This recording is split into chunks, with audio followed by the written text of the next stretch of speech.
종목 수납은 저의 개인적인 의견이니까 여러분들은 꼭 참고용으로만 판단하셔서 사용하시길 바랍니다. 자, 발언선 이인입니다. 영화하고 영상물을 시작하는 쪽인데 봉준호와 영화 두 편을 더 시작하고 했다는 그런 사업 확장한다는 소식에 의해서 지금 주가가 급등을 했는데요. 거래량을 보시게 되면 뭐 이례적인 거래량이라고 말하기는 그렇지만 이때의 거래량에 비하면 여기는 거래량은 많은 부분은 아니죠. 하지만 이제 성장 기업에 대한 부분을 좀 살펴보셔야 되겠습니다. 자, 이 친구를 보게 되면 분기에도 뭐 마이너스 나오고 있고요. 그죠? 역시 2020년도, 19년도에도 마이너스가 나오고 있습니다. 그리고 유상증자에 대한 부분은 많이는 뭐 추가적으로 하는 것 같지는 않지만 계속 추가적으로 하고 있다라는 거. 자본총계는 돈을 못 버는데 자본총계가 자꾸 늘어나고 있죠. 자산 총계가 늘어나고 있으면서 자본총계가 이렇게 늘고 있다라는 거 참고하시겠고요. 자, 이 친구가 가지고 있는 것은 장보시는 1,000원짜리인데 이런 가치에 의해서 움직이는 주식이 아니라 기대감에 의해서 움직이는 종목들이니 오히려 발언선이 이런 것들은 차트를 보시게 되면 이렇게 역배열로 존재해 있을 때 오히려 이렇게 242평, 62평 그다음에 22평 밑에 캔들 이렇게 오히려 이렇게 역배열로 존재하고 아무도 관심 갖지 않을 때 그럴 때가 오히려 기회다라는 거. 자, 월봉으로 보셔도 도롱라인 밑에 있지만 거래가 없이 이렇게 있을 때 일봉에서의 기준은 242평과 60평 밑에 이격을 벌이고 하락하는 그럴 때 오히려 조금씩 모아간다라면 얘는 승부를 볼 수 있는 종목이 아니냐라고 판단이 되어 있습니다. 자, 대유택은 자동차 부품 쪽인데요. 일단 리비안 11월 상장 예상에 대한 부분에 이슈에 대한 부분을 반영하고 있는 것 같습니다. 자동차 시트를 납품하는 그쪽 그런 업체인데요. 그런 기대감에 의해서 좀 강한 상승세가 나오고 있는 것 같아요. 자, 지금 이 부분에서 추가적으로 상승을 충분히 가져올 수도 있겠지만 여기에서 쉽사리 들어가는 것은 어렵지 않겠냐. 기업에 대한 부분도 이렇게 보시고요. 자, 1,000원짜리입니다. 지금 1,900원까지 올라갔다 하는데 지금 이 자리에서 추가적으로 들어가기는 상당히 어렵다. 만약에 다시 한번 이 고점을 넘겨주는 자리가 만약에 나온다라면 그때는 내려놓자라는 겁니다. 아셨죠? 참고했으면 좋을 것 같습니다. 선도전기. 자, 선도전기 같은 경우는 앞에서 나왔던 이 거래량을 뿜뿜 뿜어냈던 이 부분을 다 돌파의 구간이기 때문에 이제는 보유하고 계시는 분들의 영역으로 판단이 됩니다. 그래서 좀 더 시세를 어떤 시세 구간을 맛보는 것도 괜찮지만 시세를 줬던 그 구간 시작했던 부분을 분차트에서 깨고 내려오면서 거래를 동반한다라면 장중에 그런 자리에서는 비중을 줄여나가는 것도 맞지 않냐. 돌파를 했다라고 해서 무조건 추가적으로 더 가는 건 아니기 때문에 왜? 뭐 쌍바닥이라고 굳이 의미하지 않겠습니다만은 바닥을 이루고 나서 바닥부터 올라와준 이 이격에 대한 부분의 부담감 때문에 그리고 거래가 엄청나게 몰려있는 이 부담감 때문에 시세 연속성은 가져올 수 있으나 엄청난 큰 기대감은 가지는 것은 좋지 않다라고 일단 보였습니다. 이런 것도 마찬가지로 이렇게 이것도 마찬가지로 대북주에 들어간다고 보시면 되겠습니다. 마찬가지로 도롱라인 밑에 있을 때 모아가는 것이 현명하다. 그런 주식이다라고 여러분들한테 말씀을 드리고 싶습니다. 이 친구들은 늘 테마가 형성되기 때문에 똑같은 사이클로 반복되고 형성되기 때문에 도롱라인 밑에서 모아가시면 충분한 수익을 크게 줄 것으로 바라봤습니다.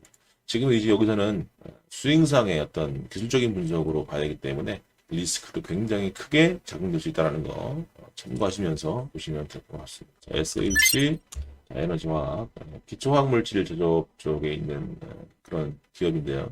자, 지금 이제 윗꼬리를 달았던 이 부분을 넘겨주는 부분을 내가 보고 들어갈 거냐, 아니면 이 갭을 채워줄 때까지 기다릴 것이냐, 그것이 관건이겠죠. 따라서 저라면 1,000원 밑으로 빠질 때 오히려 모아가는 쪽으로 관심을 갖든지 아니면 돌파할 때 수익 관점으로 보든지 두 가지를 선택해서 매매를 할 것 같습니다. 안전한 매매는 전자고요. 들어가자마자 수익 나는 것은 후자가 될 것으로 판단이 되었습니다. 자, 동구 RNS 같은 경우는 이제 추세가 무너져서 그 추세를 다시 이렇게 돌려내는 모습이니까요. 지금 이렇게 엄청난 거래를 만들었던 이 부분을 다시 뚫고 올라갈 것이냐. 전기차 핵심 원자재 히스토리 부분이 강세를 띠면서 이 동구 RNS가 오늘 파동을 만들어낸 것 같아요. 그런데 분차트를 보시게 되면 이렇게 큰 파동을 주면서 내려왔기 때문에 이 큰 파동에 대한 부분은 우리가 전혀 생각하지 않을 수가 없다라는 부분이에요. 따라서 매매를 한다는 분들이시라면 앞에서 내려왔던 이 부분은 강력한 저항대가 될 거예요. 고점을 쭉 낮췄죠. 이렇게 낮췄죠. 낮추면서 반등 줄 때 거래량, 그리고 반등 줄 때 거래량, 이 부분을 아마 넘기기는 어려울 것으로 판단되어진다. 이 부분을. 따라서 반등한다라면 반등 정도가 미비할 것으로 일단 판단이 되어 있습니다. 따라서 지금 이 친구는 여기에서 추가적인 상승을 노린다라면 오히려 한 번 더 빠지고 반등하는 선에서 노리는 것이 맞지 않겠냐, 이렇게 보여집니다. 이 지점을 돌파한다라고 해서 쉽게 잡을 수는 없습니다. 잘못 잡았다가는 돌파하는 거 보고 잡았다가 다시 물려버릴 수 있는 그런 모습의 형국도 만들 수 있다는 거 참고하시면서 보시면 좋을 것 같아요.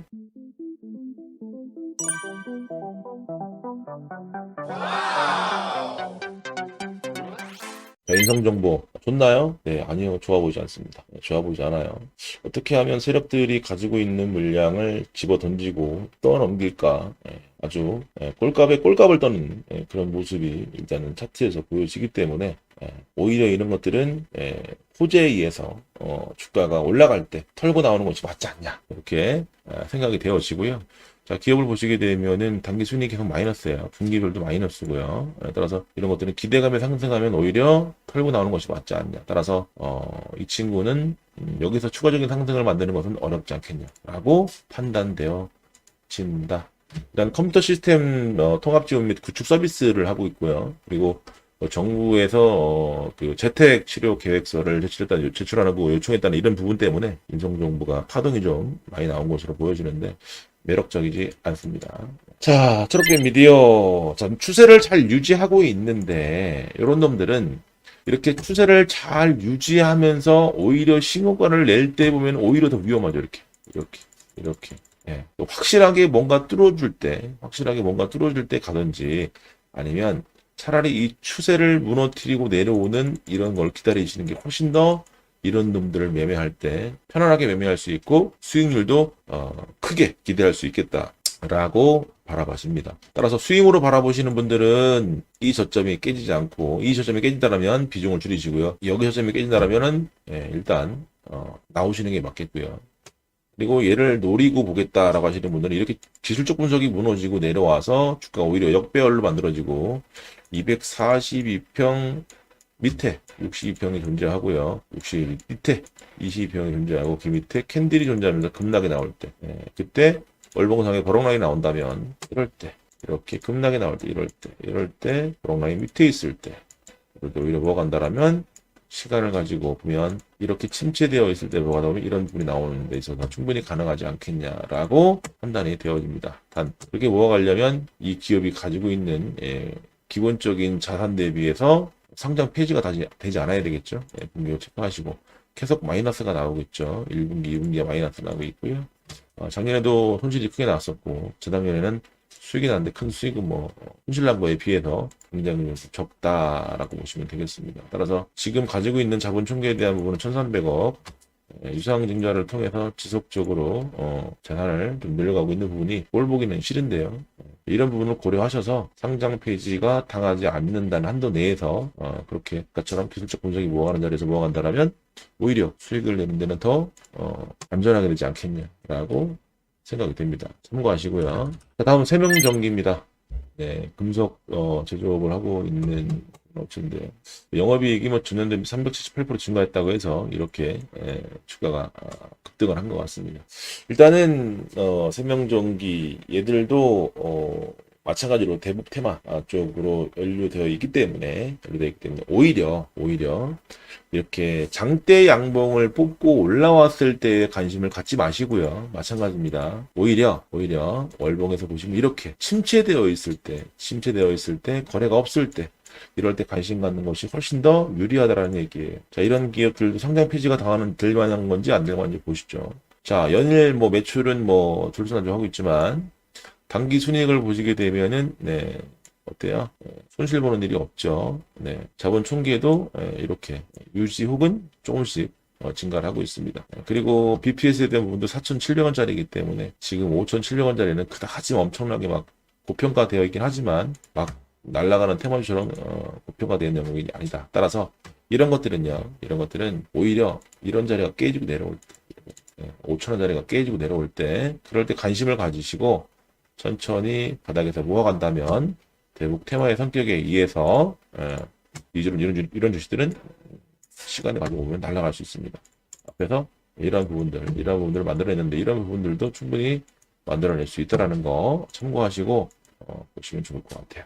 그래서 이제 저는 그 대북 관련주들을 미리 한번 쫙 뽑아 놓으셔서 좀 이렇게 그 섹터별로 좀 이렇게 좀 관리해서 그런 종목들로 비중을 잘 배분해서 버럭 라인 참고하시고, 그리고 상장 폐지가 당하지 않을 만한 것들만 좀 꾸려서 이렇게 하시면 여러분 수익 나시는데 큰 도움이 되지 않겠냐라고 개인적인 생각을 전달해 봅니다. 참고하시고요. 자, 삼성전자. 자, 어쨌든 지금 공급 우려에 대한 부분, 인텔에 대한 부분 때문에 삼성전자 지금 반도체와 섹터가 지금 굉장히 안 좋습니다. 제가 늘 말씀드리지만, 자, 저희들이 이제 이때 급락할 때 앞에서 추세 양봉을 만들어내는 척 하다가 이 시가를 깨고 내려왔을 때, 이때 저희들이 말씀드린 건 한 방에 안 떨어진다. 저희들이 여기서 비중 200% 실었고요. 그리고 77,000원, 8,000원 정도에서는 저항이니까 스윙으로 보는 사람 매도하는 게 맞다. 내가 중장기나 초단기 막 3년, 5년, 10년 갈 사람들은 그런 거 신경 쓰지 마라. 그러나 스윙으로 볼 사람들은 반드시 매도가 맞다라고 말씀을 드리고 나서 주가는 지금 103,000원 정도 하고 있는데, 어쨌든 추가적인 하락은 더 나올 수 있을 것으로 판단이 되어집니다. 왜냐하면 개인들이 가지고 있는 이 물량들이 너무 많아요. 너무 많아요. 이 물량을 제가 한번 나중에 계산해서 수급 주체에 대한 부분도 한번 따로 삼성전자에 대해서 한번 올려보도록 하겠습니다. 유통되고 있는 주식이라든지 상장되고 있는 주식 대비해서 비율이 얼마나 되고 있는지에 대해서 한번 올려보도록 하겠습니다. 따라서 삼성전자 같은 경우는 제가 늘 말씀드리지만 기다려라. 기다리면 뭐가 온다고요? 이 검정색 선을 무너뜨릴 때가 와요. 반드시 와요. 지금까지 수십 년 동안 그랬어요. 제가 2018년도, 2019년도도 노래를 불렀죠. 여기서 투자하지 마라. 삼성전자는 버럭 라인 무너뜨릴 때가 올 거다. 계속 왔습니다. 그리고 급등했죠? 이 또 올 거예요. 기다리세요. 기다려라. 기다리면 때가 온다. 때가 오면 제가 또 올려드릴 거예요. 맞았죠?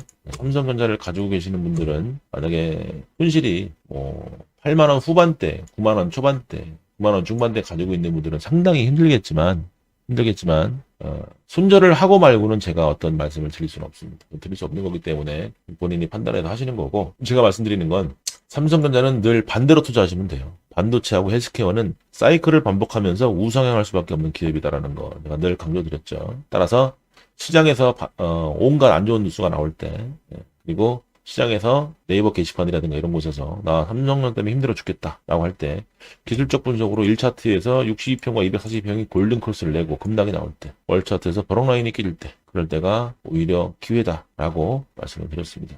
허나 삼성전자는 96,800원을 넘길 것으로 봐요. 시간이 문제지. 이 시간이 문제지. 여기는 넘긴다. 근데 아마 여기를 넘기려면 글쎄요. 5년? 10년? 전 모르겠습니다. 3년이 걸릴지 2년이 걸릴지 10년이 걸릴지 모르겠습니다. 하나 넘길 거라고 봐요. 왜? 성장할 수밖에 없는 섹터이기 때문에 그래요. 시간이 중요하다는 거. 아무튼 그렇게 참고해서 보시면 될 것 같아요. 내가 가져가는 포지션이 무엇이냐만 생각하시면 좋을 것 같습니다. 자, 그리고 제가 이제 나중에 반도체에다가 올인할 때가 언제인지에 대해서도 한번 여러분들한테 강의 한번 해드리도록 하겠습니다. 그런 시나리오를 지속적으로 받아보시려면 구독, 좋아요, 알람 설정까지 해주시는 센스.